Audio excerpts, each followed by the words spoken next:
माँ Pratima recording studio Sheikhpura. DJ Kanchan Raj Muzaffarpur.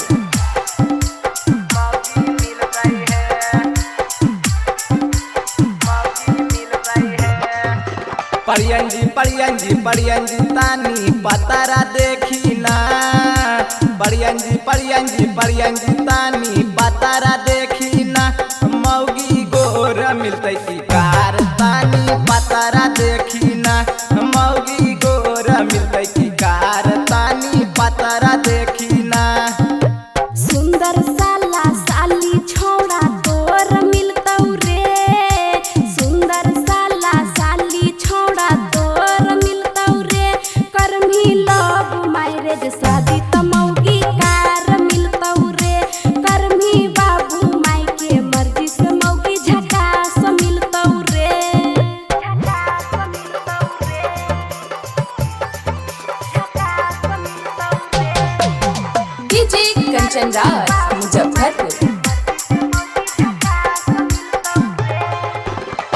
साचे सच बताई है परियंजी तोहरे पर आस है। मैया बाबू से ज्यादा तोहरे पर विश्वास है। देखे में हकौ त ओभरया समाट रे। काजल अमर पाली से हकौ त खास रे। पढ़ला लिखला मिलते कि अनपढ़ गोबार मिलते है। पढ़ला लिखला मिलते कि अनपढ़ गोबार मिलते है। परियंजी साचे साचे बतैया कैसन मौगी मिलते है। परियंजी साचे साचे बतैया कैसन मौगी मिलते है। परियंजी साचे साचे बतैया कैसन मौगी मिलते है। डीजे कंचन राज मुजफ्फरपुर।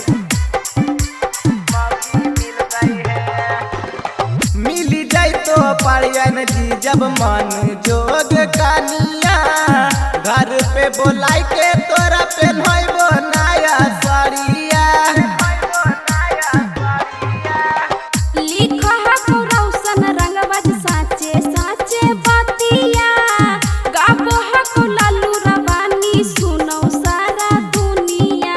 छोटा मोटा ना खुशिया जसला महार मिलतौ रे। छोटा मोटा ना खुशिया जसला महार मिलतौ रे। छोड़ा देखलियौ अभी पतारा मौगी गोर मिलतौ रे।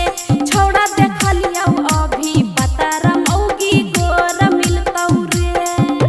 परियंजी तानी पतारा देखी ना। परियंजी तानी पतारा देखी ना। मौगी गोर मिलते की कार तानी पतारा देखी ना। मौगी गोर मिलते की कार तानी पतारा देखी ना। सुंदर साला साली छोड़ा तोर मिलतौ रे। सुंदर साला साली छोड़ा तोर मिलतौ रे। करमी लव मैरिज